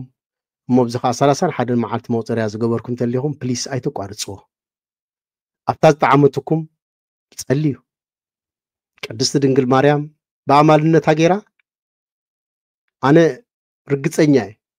መቁፀርያ እንተቐፂልኩም ማዕረ ክንደይ ብርሃን ኣብ ሂወትኩም መፅእ ኣነ ርግፀኛ 100% ኮይነ ክነግረኩም ይኽእል ሰባት ኢሎሙን ይኮንኩን ካብ ሰባት ሰሚዐ ይኮንኩን እቲ ጸጋ ስለ ዝጠዓምኩ ወይ ብዘይቃል ዓለም ቅድስቲ ድንግል ማርያም እንድሕር ሒዝካ ኩሉ ዘይከውን ነገር የለን ካብቶም ሓመይቲ ካብቶም ኣጠፋፋእቲ ካብቶም መምሰልቲ ካብኦም ተፈሊኻ ብትብዓት እግዚአብሔር ኣቦኻ እተገልግለሉ ኣቦኻ እግዚአብሔር ኣቦ ብዝምደልዮ መገዲ ንኽትከይድ ቅድስቲ ድንግል ማርያም ማዕረ ክንደይ ሓይሊ ከም ትህበካ ኣነ ምስክርኩም እምስክርካ ኣለኹ ፕሊስ መቁፀርያ ኣይተቋርፁ እቲ ቃላት ምስ ደጋግምኩሞ እቲ ብምሉኡ ከምዛንታ እንደኾነ ዘሳቅየኩም ዝነበረ ኣብ ውሽጥኩም እናበፀ ነበረያ ነበረ ክኸውን እዩ መንፈስ ጋሻዊ ሕጅ ዓይነት እዩ እዚ መቁፀርያ ከም ጋሻዊ ሕጅ እዩ ክደጋግሞ ከለኻ ነቲ ኣብ እሙርኻ ከም ልማድ ኮይኑ ወትሩ ዘሳቅየካ በይንኻ ዘዛርበካ ዘጨንቐካ ዘሕስበካ ኩሉ ነገር ቀስ እንዳበለ እንዳሓገሓገ ወላ ተቀየም ተነርካ እንዳሓገሓገ ቂምታ እናኣለ ክቡእ ተሓስብ ተነርካ እናገደፍካዮ እናጸላእካዮ ይገርም እዩ እቲ ምድግጋምቲ ሰላም ንዓኹ ማርያም ጸጋዝ መልአክ እግዚአብሔር ምሳኺ እዩ እንካባንስ ተባረኺ እዩ እንዳበልካ ትደጋግሞ ቃላት ኣብ እሙርኻ እዋም ጽቡቕ ፍላወር ከምዚ ሮዝ ዕምበባ ሮዝ ኣብ እሙርኻ ይተክል ኣነ ብሓቂ ዝብለኩም ዘለኹ ክገልጾ ስለዚ ክእል እንዲ ሕጂ ብዕምባባ ሮዝ ዝገልጸልኩም ዘለኹ ምክንያቱ እቲ መዓዛ ናይ ዕምበባ ሮዝሲ ልክዕ ክትዕመካ ይጅምር ኣብ ርእስኻ ምክንያቱ እቲ መቁፀርያ ሓይሊ ከም ዘለዎ ስትሪኦ በቃ ባይዘወይ ቃል ኣምላኽ እዩ ቃል እግዚአብሔር እዩ ካብቶም ተሰወሩ ነቶም ዝሰወሮም ክስወሮም ደጋግሞ መቁፀርያ ክበርሀልካ እዩ ኣነ ምስክርካ ዝኾነ ልማድ ይሃለኻ ዝኾነ ክፍኣት ይሃለኻ ዝኾነ ዘይምፍቃር ይሃለኻ ዝኾነ ጽልኢ ይሃለኻ ሓጎስ ዘይብልካ ዘይትስሕቕ ዝኾነ ነገር ዘይስሕቐካ ዘይሕዝነካ ጥራሕ ከምኡ እንተኮይንካ ክትሪኦ ካብ ፕራክቲካሊ መቁፀርያ ጥራሕ ድገም ሕጂ ምናልባት መቁፀርያ እሞ ከመይ ገይረ ክገብሮ ስርዓት ስለዘይፈቶ ገለ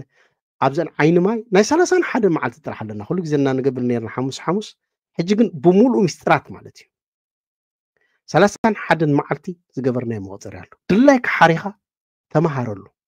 ተማሂርካ ነፍስኻ ኸኣል ኣብቲ ዩቱብ ክስታይ ትግበር ባዕልኻ ጸሊ እንድሕር ክድግፈካ እሞ ቁርብ ክድግፈካ ንመቐጻልሲ ንኽድግፈካ እንተደሊኻ ኦኬ ወይ መኪና እንዳዘወርካ ከለኻ ስለዘይጥዕመካ መቁፀርያ ክስታይ ክትገብር እናሰማዕካዮ ክትከይድ ትኽእል ኢኻ እቲ ቀንዲ ግን በይንኻ ናትካ ግዜ ፈሊኻ መቁፀርያ ጸሎት ግበር ነዚ ንክብሎ ፀናሕና ናይ ኑዛዜ ኣገባብራ ከመይ ጌርካ ክትናዘዝ ከም ዘለካ ባዕሉ ክምህረካ እዩ በይዝ ሕጂ ሰሚዕኻ ኣለኻ ሰሚዕኺ ኣለኻ ሕጂ በይዝ መሰረት ማለት እዩ ጽባሕ ግን ከመይ ጌርካ እቲ ዝበለፀ ናይ ኑዛዜ ግዜ ክትሕልፍኻ ከም ሪስፖንስ እሞንኒ ካብቶም ካህን ክትረኽብዎ ከምዛ ዓይነት ኑዛዜ ሰሚዐ ይፈልጥን ህይወተይ ክብሉኻ እዮም እግዚአብሔር እዩ ከምኡ ዝብለካ ዘሎ ክርስቶስ ኢየሱስ ከምዚ ዓይነት እምነት ኣብ እስራኤል ርዒ ይፈልጥን ኢልዎም ነቲ ሓለቓ ሚእቲ ንቤተይ ኣይትምፃእ ኣነ ሓጢኣተኛ እየ ንሓደ ኺድ ይብሎ ንሓደ ውፃእ ኣብሎ ንሓደ ኮፈል ይብሎ ንሓደ ሓፈል ይብሎ ንሓደኻ ኮፈል ይብሎ እሲ ናባይ ትምፃእ ኣነ ሓጢኣተኛ እየ ኣብኡ ከለኻ ቃል ተዛረብ ሞ ወደይ ክሓዊ ኢልዎ ጓለይ ክትሓዊ ደ ኢልዎ ሓዊዮም ሓዊዩ ሓዊያ በቃ እግዚአብሔር ይመስገን ከምዚ ዝበለ እምነት ርያ ይፈልጥን ጎይታናን መድሓኒናን ኢየሱስ ክርስቶስ ኣቦና ከምኡ ኢሎም ክምስክሩልካ ከለዉ ክሰምዖም ሕጅስ ኩሉ ሕጉስካ ክትከይደ ዋይ ተመስገን ኣምላኸይ ወላ ትንዛዚስ ሓጢኣት ክነግር ከይደሲ እቲ ሓጢኣተይሲ ብሓጎስ ተቐቢሎሞ የስ ካብ ልብኻ እንዲ ከምኡ እንዲ ትድለ ዘሎ ከይድካ ግናው ሰሪቐ በሊዐ ኣቢለ ከምዚ ተባይሰ ዘረባ ዘይብላ ሽፍን ሽፉን ከም ዕፉን ኣብ ቅድሚ እግዚአብሔር ኣይሰርሕን እዩ እምበኣር መቁፀርያ ብምድግጋም ዋላ ብትኸይድ ከለኻ እትኸደሉ እዋን ልብኻ ረስሪሱ ኣብቲ መንበረ ኑዛዜ እንታይ ከም ትብል ከም ትኽእል እውን እንድዒ ኣማልነት ንና ቅድስት ድንግል ማርያም ክትሪኦ ኢኻ ብሂወትካ ማለት እዩ ፕሊስ ኣይተቋርፅዎ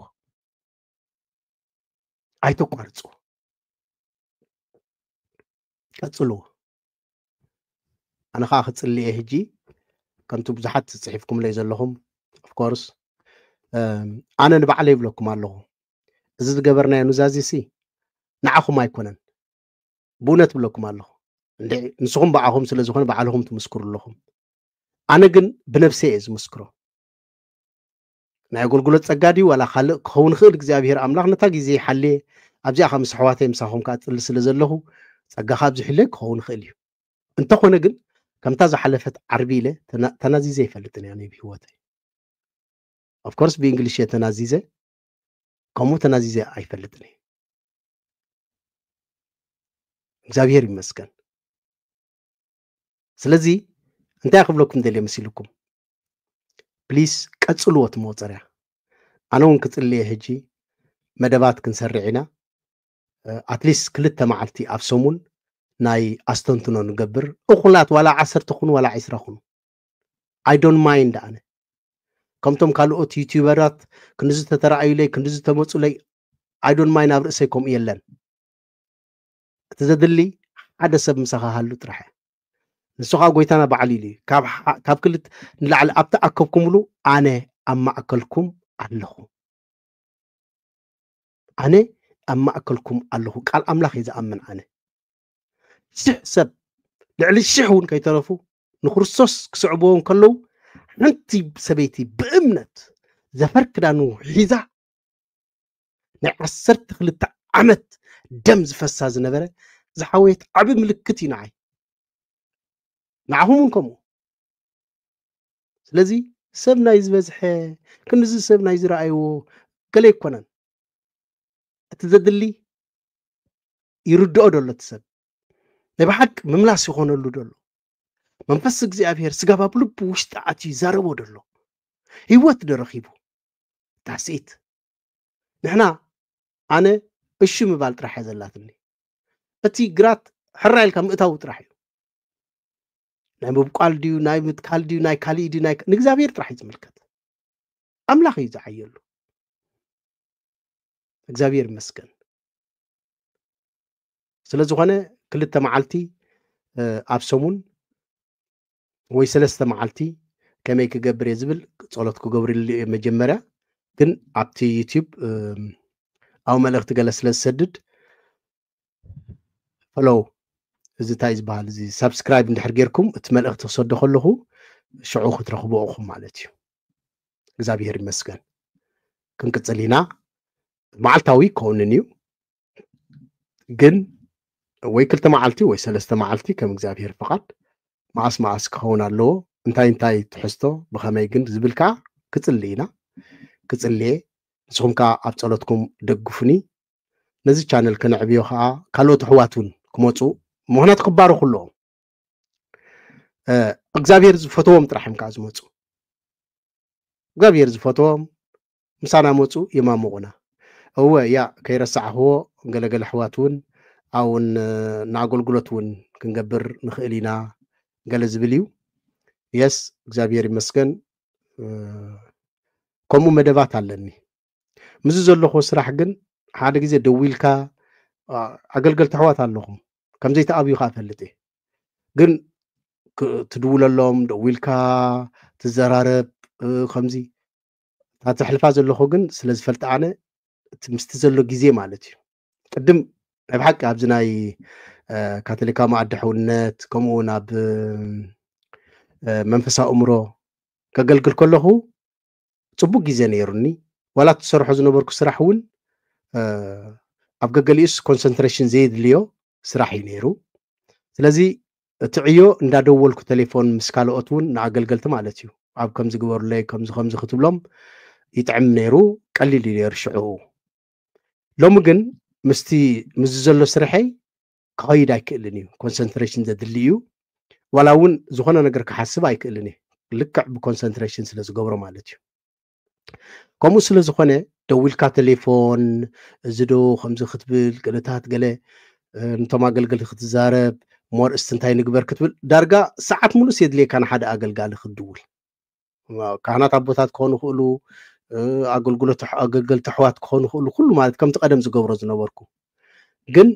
ኣይከኣልን እዩ ሕጂ ኣይርክብን እቲ ግዜ ስለ ዝኾነ እዩ እግዚኣብሔር ኣምላኽ ፈቒዱ ግን ግዜ ኣብ ዝረኸብኩሉ እሞ ግዜ እንድሕር ሂቡኒ ናይ ብሓቂ እታ ዘላ ኩላህና ኣገልገልቲ ናይ ብሓቂ ንሕና ደቂ ቤተክርስትያን ኢና ነንሕድና ተደጋጊፍና ኢና ከንዓቢ ዝግባእ ተደጋጊፍና ንዓቢ መቃል ኣምላኽ ንኽእል ቃል ኣምላኽ መዝሙር ንዝምር ብመዝሙር ካልእ ንጡፍ ዝኾነ ነገራት ንኽእል ከዓ ኣብኡ ኣሳቲፍና ህይወትና ብኸምኡ ኢና ተሓጋጊዝና ክንከይድ ዝግባእ ከምኡ ከዓ ስለ ዝኾነ ማለት እዩ እምበር ንሱ እውን እግዚኣብሔር ምስ ፈቐዶ ሓደ እዋን ክንገብር ኢና ማለት እዩ ቁሩብ ግዜ ወሲደልኩም ኣለኹ እቶም ናይ ኤውሮጳ ብፍላይ ደቂስኩም ኣለኹም ሕጂ ኩሉ ግዜ ንፅባሓይቲ ኢና ንሰምዖ ቀጢፍና ኢና ንድቅስ ትብሉ ኣለኹም እወ ኣነ እውን ከምስለኒ ምክንያቱ ምስ ስራሕ ኣሎ ቆልዑ ኣለዉ ገለ ኣሎ ብዙሕ ነገር ኣሎ ስለዚ ብኸምኡ እየ ምሸት ሰዓት 9 ጅምር ሕጂ እውን እቲ መደብ ክንገብሮ እንድሕር ኮይንና ሰዓት 9 ኢና ክንገብሮ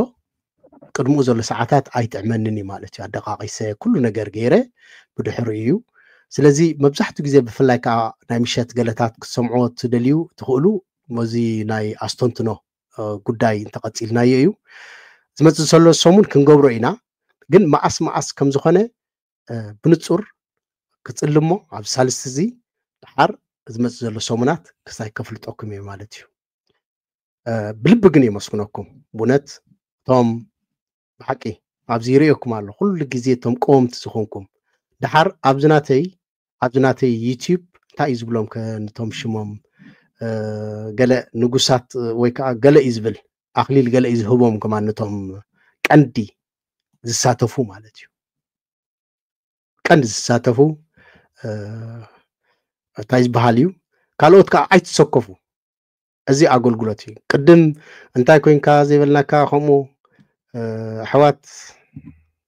ከምኡ ጌርኩም መልእኽቲ ዝገደፍኩም ኣለኹም ከመይ ኮይኑ እንታይ ኮይኑ ናይ መደብ ካቶሊካዊ መኣዲ ሕውነሲ እንታይ ኣጋጢሙ ዘይበልና ጅኻ ሳይሞን በቃ ስራሕ ኮይኑ ገለ ኢና እምበር ካልእ ኣይኮናን ገለ ዶንት ወሪ ኣይትሰከፉ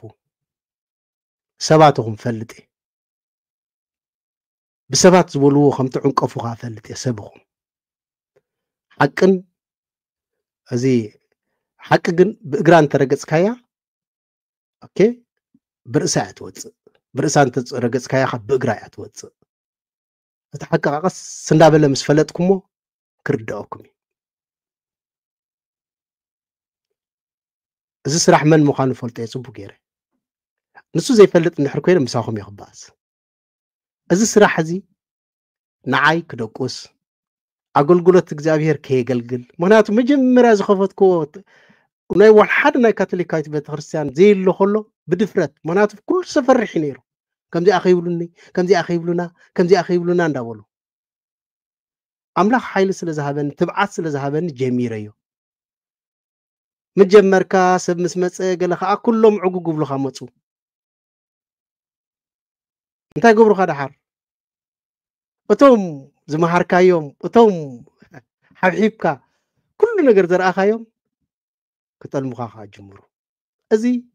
ካብ መምህሩ ዝዓቢ ብዓይነ የርእዮ ኣምላኽ ግን ተጽብቑ እቲ ሰብ ሕማቕ ዝሓስቦስ ኣብ ተጽብቑ ከዓ ጸንሐካ ብቕድሚት ማለት እዩ ሓንቲ መዓልቲ ተደናዲነ ይፈልጥኒ ከምዚ ዶ ከምዚ ክከብር ዶ እዚ ዶ ክብል ከምዚ ሕማቕ ብሕማቕ ክምልስ ኖ ኖ ምክንያቱ እቲ ሓቂ ውዒሉ ሓዲሩ ክወፅእ ባዕሉ ስለዚ እቶም ለይትን መዓልትን እንዳደወልኩም እዚ ኮይነ ሳይሞን እዚ ኸ ትብላ ዝነበርክን በቃ ከም ብቓል ኣምላኽ ሓንሳብ ብናይ ስድራ ቤት ሓንሳብ ብናይ ገለ ኣነኻ ኣብ መንጎ ስድራይ ናይ ስድራ ግዜ ከሎ ወፂ ብቴሌፎን ክትድውላለይ ይዕለክን መንፈሳውነታ ናይ ባ ክስቶባ ስደደልና እዚ ባ ግበረልና ከምዚ ኦኬ ኣብታ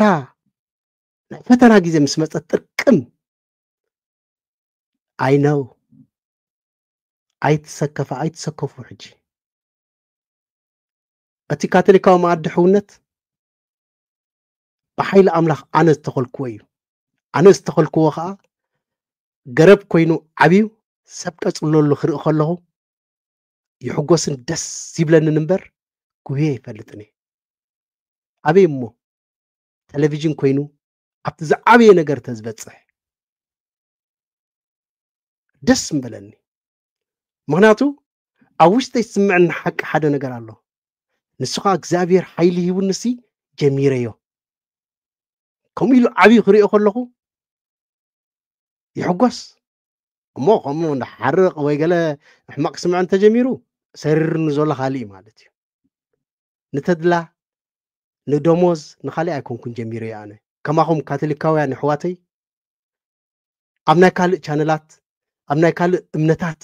ኣብ ናይ ካልእ ክስታያት ክሰምዑ ካብ ትውዕሉ ዋላ ካብ ትኾኑ ከመይ ጌርና ንሕና ብዛዕባ ካቶሊካውያን ቤተክርስትያንና ምሂራትና እንድያ እንታይ ኮይና ኢና ቃል እግዚኣብሔር ዘይንዛረብ እንታይ ኮይና ኢና ነንሕድና ዘይንበራታዕ ቃል ኣምላኽ እንድዩ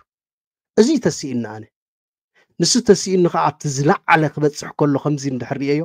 ኣበይ እሞ መን ሞ እግዚኣብሔር ተዝህብ እሞ ቴሌቪዥን ኮይኑ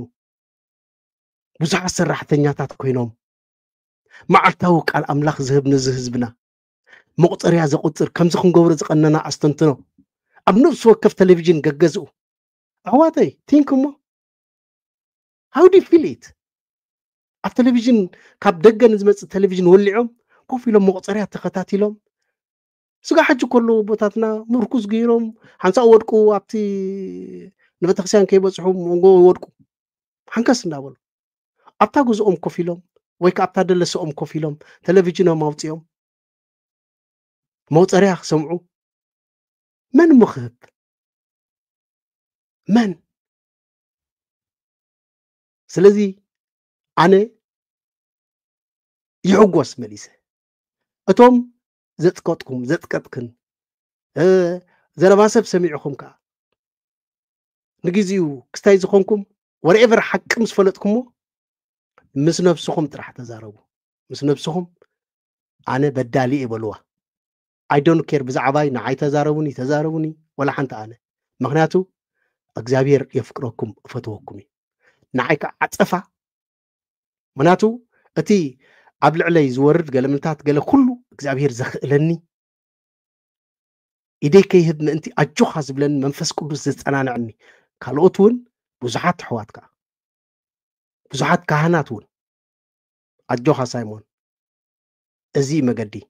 እዚ መገዲ ዝበሉኒ እግዚኣብሔር ብርኽ የብሎም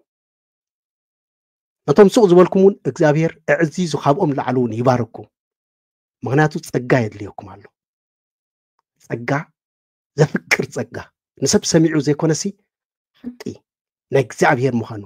ምክንያቱ ኣብ ግዜ ኮሮና ማዕርክ ክንደይ ዓቕልክን ኣፅቢብክን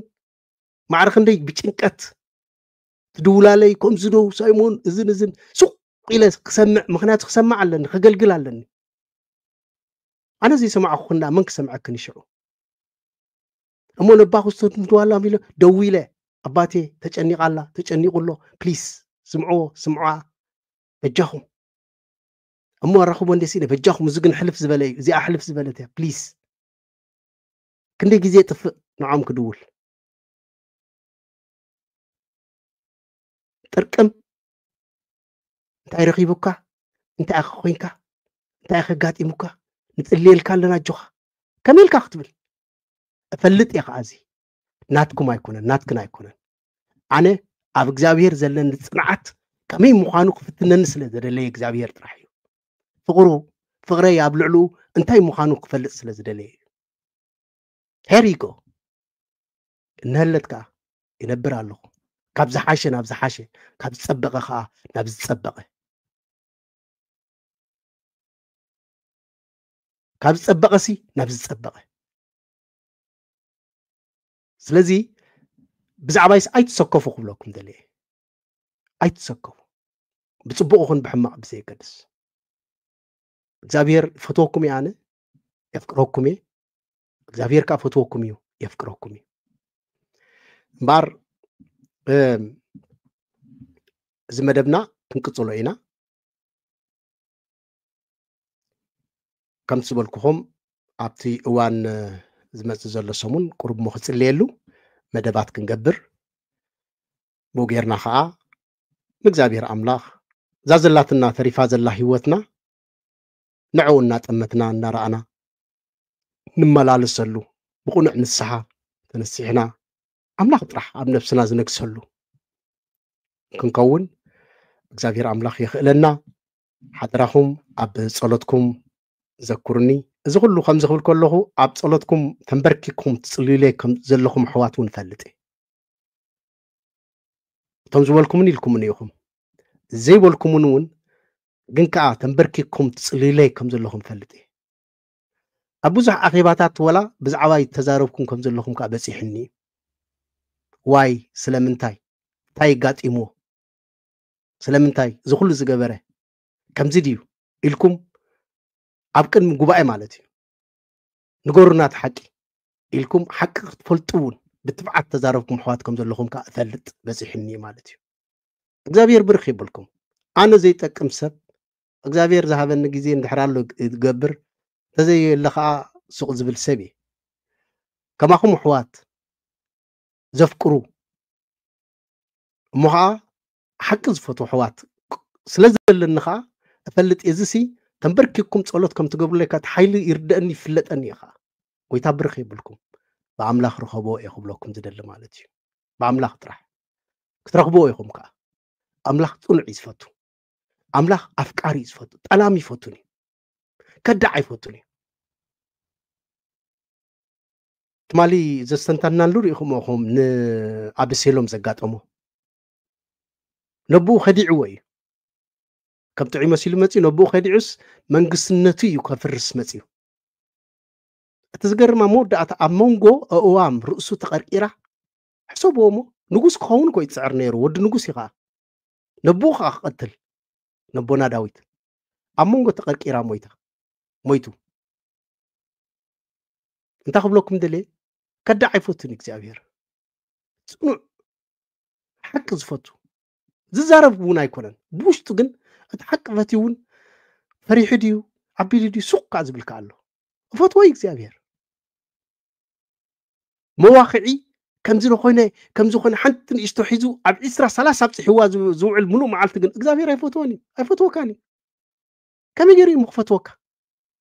مباصح እንደخاسخ نزخاس لوتور ناي سيطان خا مالتي ايفوتون እግዚአብሔር نخدع نخماكم زعمسله صنع صنيعو زصنع صلوت زغبر منت حو منت عقلقال حوي لزصلغن እግዚአብሔር ካብ እግዚአብሔር رخبو حواتي እግዚአብሔር يبارككم انا باخم እግዚአብሔር ازي زمسكنو تباركو مونا موداتا صلوت كنغبر قرب غزي وسيدلكم يقريتا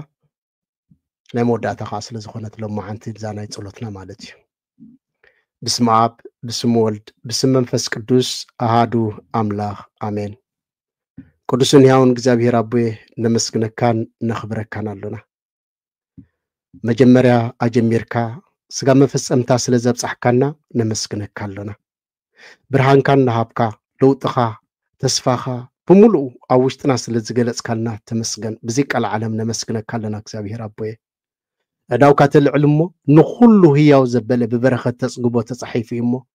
نوز الصحف زي أبزور حزز جبرنايو من تحواتنا كنتسلن كلنا من سلام كنتسلي نسغاقن كسابير أبوي نسوا أنا نعمل أخا بفقر خان بتسقى خان تسقى خان نأخمو نمسجنا كان نخبرك كان لنا እግዚአብሔር አቦይ ምስጋና እንተዚ ኮይኑ ወላ ሓንቲ ይብልና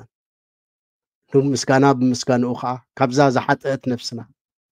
ካብዛ ክፍእት ነፍስና ትወፅእ እምበር እግዚአብሔር አቦይ ካሊእ ይብልና እንተኾነ ግን ንስኻ ፍቃሪ ስለ ዝኾንካ ኩሉ እንትናና ስለ ትፈልጥ ልብን ኮላሊትን ስለ ትምርምር ነታ ንእሽቶ ናሕና ክንዲ ዓቢ ክንዲ ግዛዕ ጌርካ ትጽቕበላ ስለ ዝኾንካ ነመስግነካ ኣለና ስለ ፍቅርኻ ተመስገን ስለ ተበጃውነትካ ተመስገን ስለቲ ዘታተኻና ተመስገን ሕዋት ስለ ዝገበርካና እውን ተመስገን ኣብ ሓደ መኣዲ ጌርካ እግዚአብሔር አቦይ በሰላም ክንጽሊ ምእንቲ ሰላም ክንጽሊ ሰላም ልብና ተሓልዩ ሰላም ከባቢና ክሕሉ እግዚአብሔር አቦይ መሰኻኽርካ አምባሳደርካ ክንከውን ናይ ሰላም አምባሳደርካ ክንከውን ተንኪፍካና ኢኻሞ ነመስግነካን ነኽብረካን ኣለና አቦና ኣብ ሰማይ ትነብር ስምካ ይቀደስ መንግስትኻ ትምጻእ ፍቃድካ ኣብ ሰማይ ከም ዝኾነ ከምኡውን ኣብ ምድሪ ይኹን መግቢ ዕለትና ሎማ ሃበና ዝበደልናካ ይቕረበለልና ንሕና እውን ዝበደሉና ይቕረ ከም ንብል ኣብ ፈተና ኣይተእትወና እንካፍ ክፋ ኣድሕነና ከመይ መንግስትን ሓይልን ክብርን ንዘለኣለም ናትካ እሞ ኣሜን